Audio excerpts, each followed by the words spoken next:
Hello WhatsApp. അപ്പം നമ്മുടെ base variant T V S iQube സർവീസിന് കൊടുക്കാൻ വേണ്ടിയിട്ടാണ് നമ്മളിപ്പോൾ പോകുന്നത്. ഇതെൻ്റെ വണ്ടിയുടെ 4ാമത്തെ സർവീസാണ്. അതായത് 16,000 കിലോമീറ്റർ വണ്ടി ഇപ്പോൾ ഓടിയിട്ടുണ്ട്. മാത്രമല്ല നമ്മുടെ വണ്ടി ഇപ്പം വാങ്ങിയിട്ട് ഒരു വർഷം കഴിഞ്ഞിട്ടുണ്ട്. അപ്പോൾ അതിൻ്റെ ഒരു എക്സ്പീരിയൻസ് കൂടെ ഞാൻ ഈ വീഡിയോയിലൂടെ ഷെയർ ചെയ്യാം.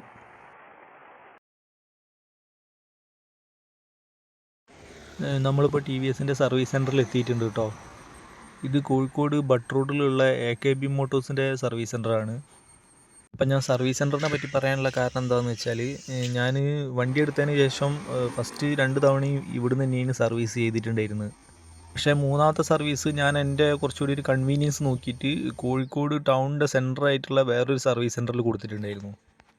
അപ്പം അവിടുന്ന് എനിക്ക് കിട്ടിയത് അത്ര നല്ല സർവീസ് അല്ലായിരുന്നു. പ്രത്യേകിച്ചും അവിടുത്തെ സ്റ്റാഫിൻ്റെ കസ്റ്റമേഴ്സിനോടുള്ള ബിഹേവിയറും. അവിടുന്ന് സർവീസ് ചെയ്ത് 2ാമത്തെ ദിവസം വണ്ടിയുടെ ഹോൺ വർക്ക് ചെയ്യാതെയായി.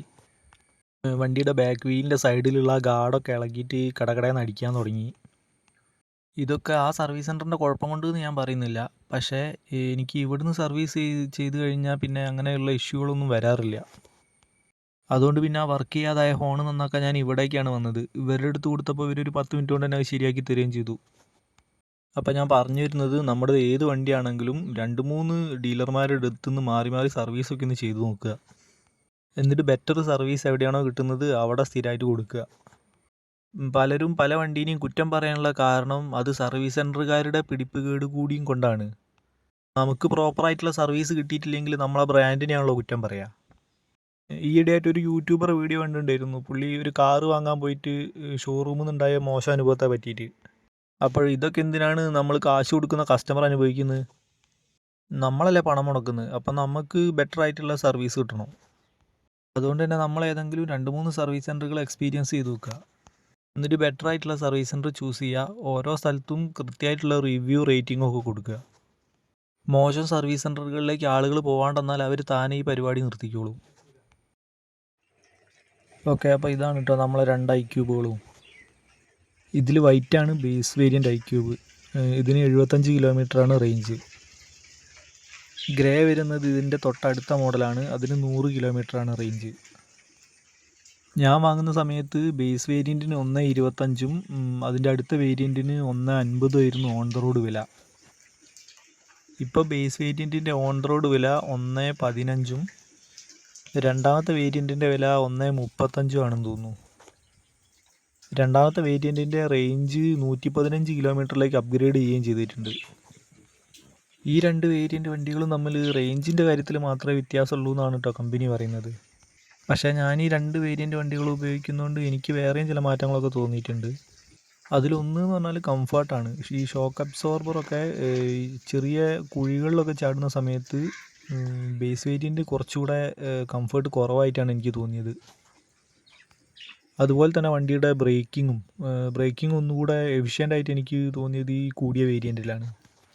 ഇതിൻ്റെ ഫ്രണ്ട് ഫോർക്കിൻ്റെ നമ്പർ സീരീസുകൾ തമ്മിലൊക്കെ ചെറിയ മാറ്റം കാണിക്കുന്നുണ്ട്. ഇനി ശരിക്കും എന്തെങ്കിലും മാറ്റം ഉണ്ടോ എന്നുള്ളത് നമുക്ക് പറയാൻ പറ്റില്ല. പിന്നെ വേറെയും മാറ്റങ്ങളുണ്ട്. ബേസ് വേരിയൻറ്റിന് സെൻറ്റർ സ്റ്റാൻഡ് വരുന്നില്ല. പിന്നെ ബൂട്ട് സ്പേസിൻ്റെ ഉള്ളിൽ ലൈറ്റ് വരുന്നില്ല. അങ്ങനെയൊക്കെ കുറച്ച് മാറ്റങ്ങൾ ഈ 2 വേരിയൻറ്റുകളും തമ്മിൽ വരുന്നുണ്ട്.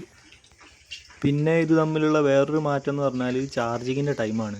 നമ്മളെ ബേസ് വേരിയൻ്റ് വണ്ടിയാണെങ്കിൽ അത് 2.5 മണിക്കൂർ കൊണ്ട് ഫുൾ ചാർജ് ആവും.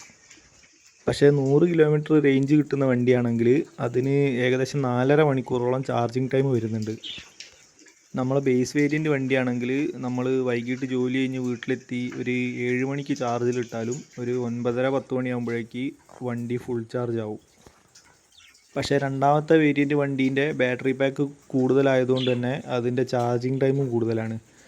അത് നമ്മളൊരു 6 മണിക്കൊക്കെ ചാർജിങ്ങിലിട്ടാൽ തന്നെ 10:30 ആകുമ്പോഴേക്കേ വണ്ടി ഫുൾ ചാർജ് ആയി കിട്ടുള്ളൂ.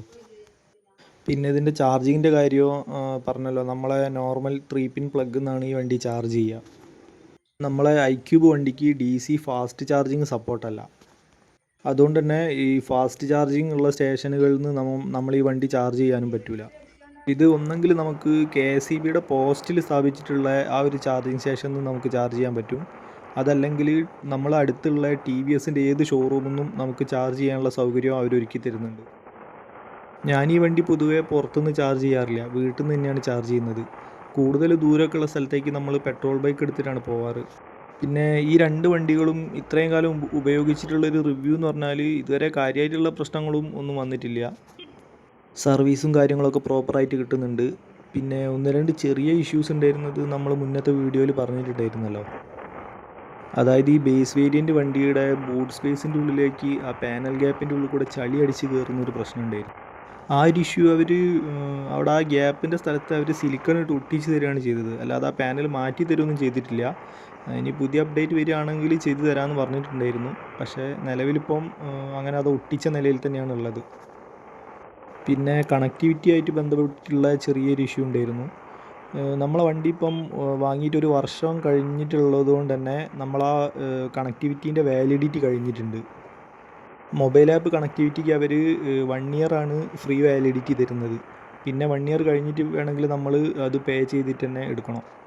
കണക്ടിവിറ്റി ഫീച്ചേഴ്സ് എന്ന് പറഞ്ഞാൽ നമ്മളെ മൊബൈലിൽ വരുന്ന കോള്, മെസ്സേജ് കാര്യങ്ങളൊക്കെ നമ്മുടെ വണ്ടിയുടെ ഡിസ്പ്ലേയിൽ അലേർട്ടായിട്ട് കാണിക്കും.